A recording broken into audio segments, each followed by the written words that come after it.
Olá, nós vamos conversar agora sobre uma segunda parte do pensamento do Max Weber e que tem uma importância fundamental para a sociologia do direito especificamente.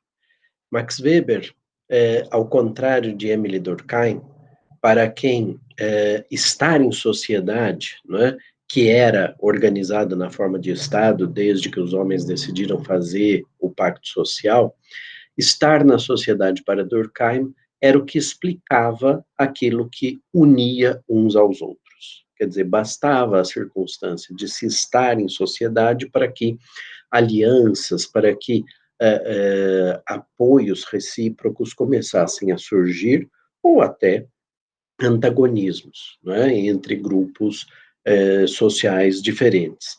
Mas para Weber, a função que o Estado exerce na sociedade é um pouco diferente.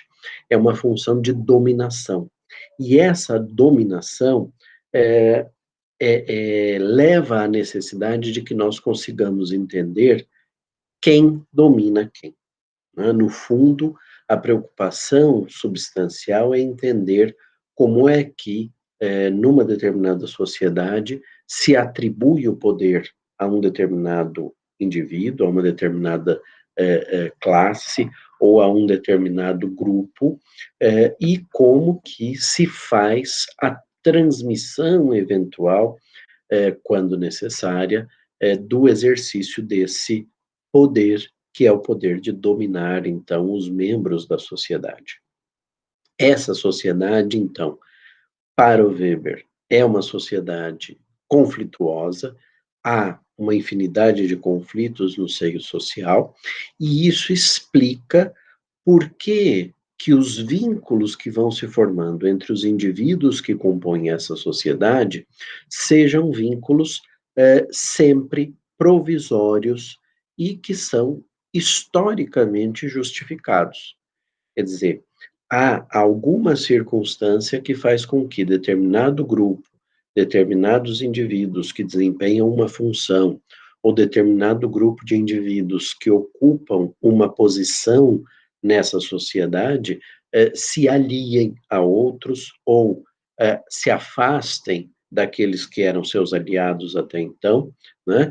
E por isso, historicamente, e mantendo uma ideia de neutralidade, típica da sua construção metodológica, Weber vai dizer que, historicamente, nós só conseguimos informar ou afirmar que os fatos sucedem uns aos outros, quer dizer, que algo aconteceu antes e outra coisa sucedeu-se depois, né? E não que uma deriva da outra ou que uma tem origem na outra, que uma situação, que uma circunstância tem origem naquela que a precedeu, né? Porque isso seria, de algum modo, atribuir uma causalidade que não necessariamente estará presente, justamente em razão da provisoriedade e da justificação histórica das alianças, dos vínculos que surgem entre os indivíduos.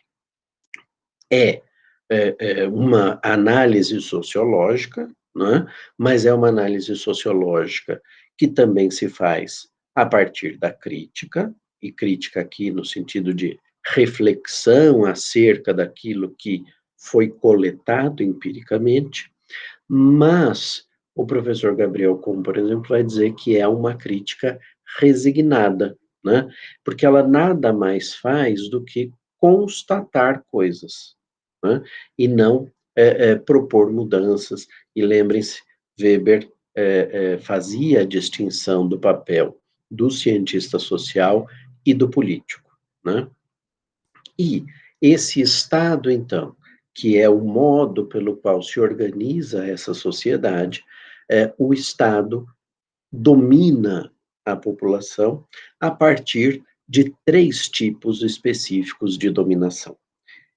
As formas de exercício do poder, que Weber vai chamar de formas de dominação, são para ele bastante diferenciadas em razão de uma série de circunstâncias que vão caracterizar vamos dizer assim, o tipo ideal de dominação histórica, tradicional, né, que ele vai chamar de tradicional, um tipo de dominação carismática e um tipo de dominação legal ou burocrática.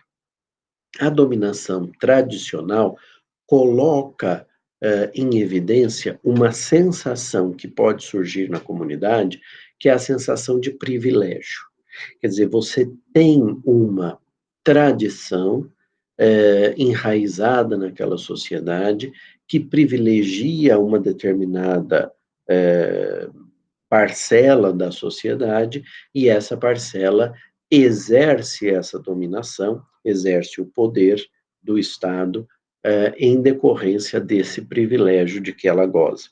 É, obviamente, um dos modelos típicos das monarquias. Né? Na monarquia, sabe-se quem deve assumir o trono e em que ordem. Né? Na hipótese de pessoas que não ocupam o trono, mas estão posicionadas em patamares mais próximos da sucessão, virem a falecer antes do monarca, antes do soberano, ainda assim não há surpresa, há a consciência de que quem vai suceder será aquele herdeiro que estiver, no momento da vacância do trono, numa posição melhor, mais próxima, né, mais adequada para ocupar essa função privilegiada. Não há uma ruptura, não se estabelece a indicação de alguém que esteja fora dessa linha de sucessão, e mesmo naquelas monarquias que não seguem o sistema, vamos dizer assim, um sistema baseado no encadeamento geracional, como é o caso, por exemplo, de algumas monarquias no Oriente Médio, você sabe que o líder daquele povo, quando falecer, terá indicado o seu sucessor dentro da família a que pertence. Então, por exemplo, se na Arábia Saudita, onde não existe um direito do primogênito ou da primogênita, né? No caso deles seria um pouco mais difícil, inclusive, em razão das limitações que as mulheres sofrem, estabelecidas pelo direito, nós assistimos ali, na verdade, à sucessão pela pessoa indicada pelo monarca anterior. Né? Então, há um nível de tradição que aponta para esse privilégio de que goza aquela família. A mesma coisa, por exemplo, se nós pensarmos na sucessão no âmbito dos países como a Coreia do Norte, ou mesmo Cuba, não é? Com a sucessão do Fidel Castro, em que já se sabia quem seria o sucessor por indicação do anterior mandatário. Né? Outro exemplo, nós poderíamos buscar naquelas estruturas em que há uma confusão entre o Estado e o partido, né? Sobretudo os partidos comunistas, chinês, soviético, em que se sabe de antemão que o líder será o secretário-geral do Partido Comunista, né? Ou um cargo equivalente na estrutura daquele país, do Partido Comunista daquele país. Mas já se sabe de antemão. Como essa pessoa vai ascender à função de secretário-geral é uma outra questão, mas que ela, como secretário-geral, se responsabilizará pela dominação no âmbito do Estado, isso é uma certeza. E por isso também a sensação para aqueles que não têm uma vinculação com o partido desse privilégio. O chefe da burocracia partidária será também o chefe do Estado, será aquele que vai exercer o poder no âmbito da sociedade. Então, isso caracteriza essa forma de dominação que Weber chama de dominação tradicional. Depois, nós temos a chamada dominação carismática. Na dominação carismática, a ascensão ao poder e a manutenção da pessoa na possibilidade de exercer o poder decorre de um ato heróico ou demagógico, né, que subverte o sistema de sucessão. Então, por exemplo, a intervenção de uma entidade divina, né, que indique quem deva ocupar a função religiosa que coincide com o exercício da função política. Então, na eleição, por exemplo, de um novo Papa, existe a crença entre os católicos apostólicos romanos de que o chefe de Estado do Vaticano, que é a mesma pessoa que ocupa as funções religiosas de líder da Igreja Católica, será escolhido por intercessão do Espírito Santo. E no Tibete, por conta das questões ligadas à religião budista, de outro lado, ali existe a crença na reencarnação daquele que foi o líder anterior, cujo corpo físico já não conseguia mais se manter vivo, e esse espírito volta e é reconhecido por alguém que tem essa função na estrutura religiosa, e essa pessoa, então, é educada para assumir essa função de líder da religião e também de líder do Estado. Claro que essa situação hoje não se verifica no sentido efetivo, porque, como se sabe, a China domina hoje o território do Tibete e o Dalai Lama, que é o líder dessa religião e desse povo, está no exílio, vivendo no exílio e governando, em certa medida, do exílio, né? E, portanto, esses atos heróicos ou demagógicos, como são, por exemplo, os golpes, né? A sucessão não prevista, a sucessão realizada, a sucessão do exercício do poder realizada de forma indevida, de forma muitas vezes violenta, né? Ela se caracteriza por esse aspecto que, obviamente, aqueles que concordam com aquele que passa a ocupar o poder dirão se tratar de uma forma heróica do exercício do poder, e os outros dirão, não, isso aí foi um ato demagógico, porque depois, por exemplo, o líder legitimamente eleito, ou aquele que, por critério tradicional, deveria ocupar a chefia do Estado, ainda que isso gerasse uma sensação de privilégio, né? Então, há esse aspecto na dominação carismática, e compreendam que dominação carismática não significa necessariamente o modo pelo qual a pessoa exerce, vamos dizer assim, o seu carisma pessoal para, por exemplo, convencer alguém a votar nela, né?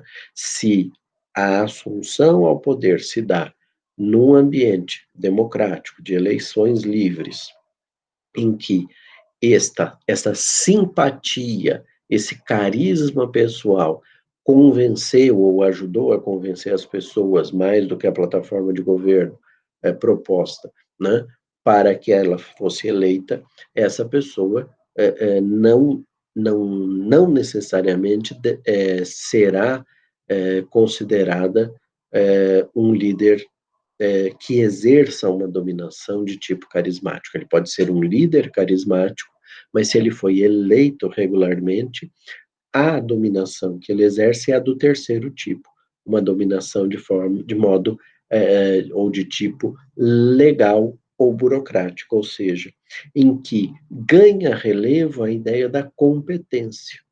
Compete a esta pessoa, em razão das normas jurídicas estabelecidas, exercer este poder, né? E o direito é, para a sociedade, claramente uma forma legal burocrática de dominação e de exercício do poder. Quando a sucessão, quando a assunção do poder, quando o exercício do poder se faz nos termos normativos, nos termos constitucionais, legais, etc., nós temos um modelo de estruturação daquela sociedade e de exercício do poder por parte dos líderes daquela comunidade, que é um tipo adequado ao Estado de Direito, e nesse sentido é que nós dizemos que o direito para a sociedade é uma forma legal burocrática de dominação. O direito, como forma legal burocrática de dominação, ele necessita de um grau de racionalidade da sua estatuição, né? Quanto mais racional for o direito, melhor a organização e o exercício desse poder do ponto de vista teórico, né? E o que eu quero dizer com isso? É que, se nós estamos diante de um direito irracional, que é aquele cujas decisões decorrem de avaliações exclusivamente concretas, totalmente concretas do caso a caso, né, de cada um dos casos, é, nós estamos diante de um sistema de supostas normas, né? Tenho até críticas a respeito da configuração de um sistema como esse, como sendo um sistema efetivamente jurídico e normativo, mas isso é uma outra questão, mas a irracionalidade do sistema, essa análise baseada na concretude dos fatos e uma decisão que se toma a gosto do freguês e a gosto daquele que exerce o poder, é algo que beira a irracionalidade, porque não permite ao jurisdicionado, não permite aos membros da sociedade anteverem com um grau de racionalização, com um grau de certeza, qual será a consequência atribuída pelo direito. E nesse sentido, então, a racionalização do direito, que é o que nos interessa, depende de uma manipulação intelectual, como fala Weber, e aqui manipulação não tem um sentido pejorativo, não é algo que se faz para esconder algo, como quando se quer, por exemplo, manipular o resultado efetivo de uma eleição para dizer que ganhou o candidato B e não o candidato A, não é esse sentido, é manipulação no sentido de ser laborada, de ser manipulada intelectualmente, com essa ideia de ser, na verdade, o fruto quase artesanal de uma racionalização da utilização desse intelecto, então, para conseguir estabelecer um sistema normativo que seja, na essência, geral e abstrato. A generalização, a abstração das normas jurídicas e a sua sistematização, a sua colocação numa estrutura que nos permita auxiliar o trabalho subsequente, que será o trabalho de subsunção dos fatos às normas, né?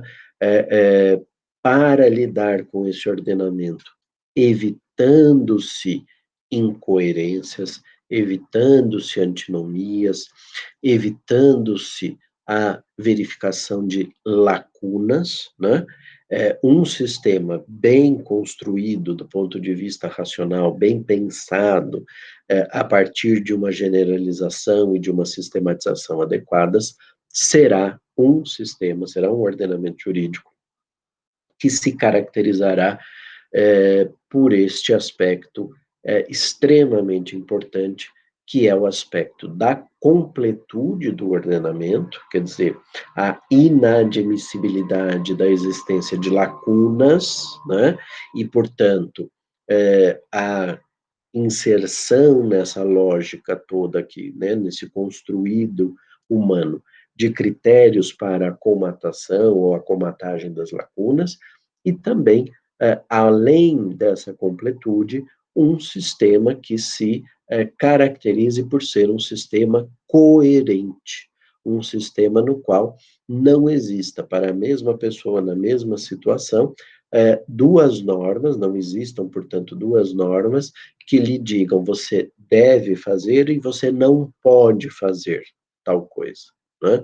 Porque essas normas são incongruentes entre si, são incoerentes uma em face da outra, e essa incoerência, essa antinomia existente entre elas deve ser combatida, né? E o sistema adequado é um sistema onde essas antinomias são efetivamente aparentes.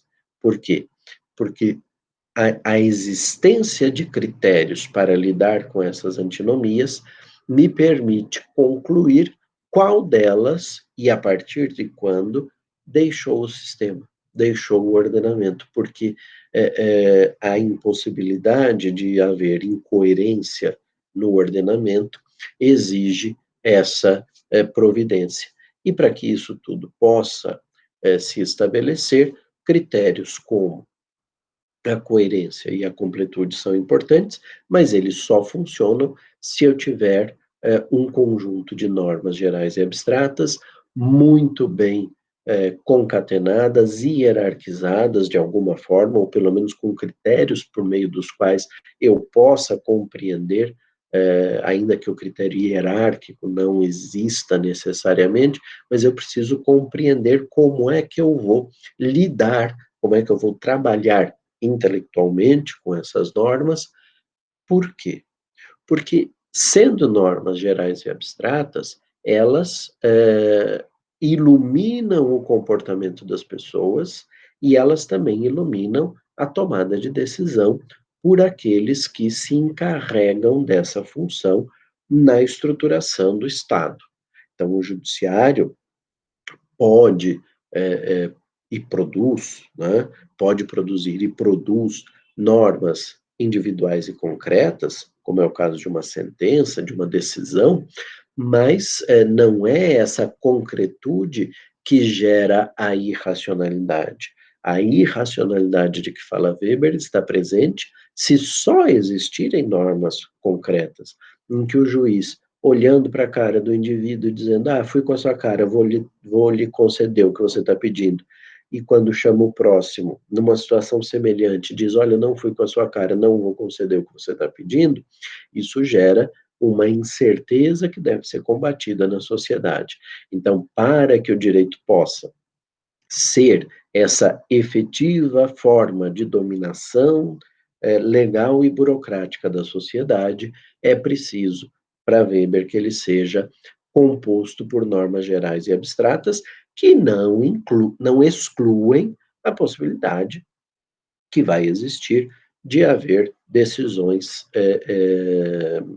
que se manifestam pela construção de normas concretas, normas individuais, que resolvem o problema daqueles indivíduos que vieram até o judiciário e relativamente àquele problema que foi analisado pelo magistrado, à luz das provas, à luz dos fatos, e que permitiu que ele, a partir da ideia produzida pela norma geral e abstrata, resultasse numa decisão que ele vai fundamentar, como é óbvio, e que indicará a pertinência da aplicação, vamos dizer assim, quase que automática da norma, ou uma interpretação mediada pela atuação do magistrado, por essa manipulação intelectual que ele vai fazer agora, não para construir a norma geral e abstrata que já foi construída pelo legislador,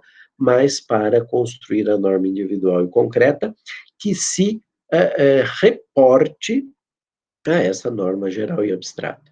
E nesse trabalho de vinculação que o magistrado deve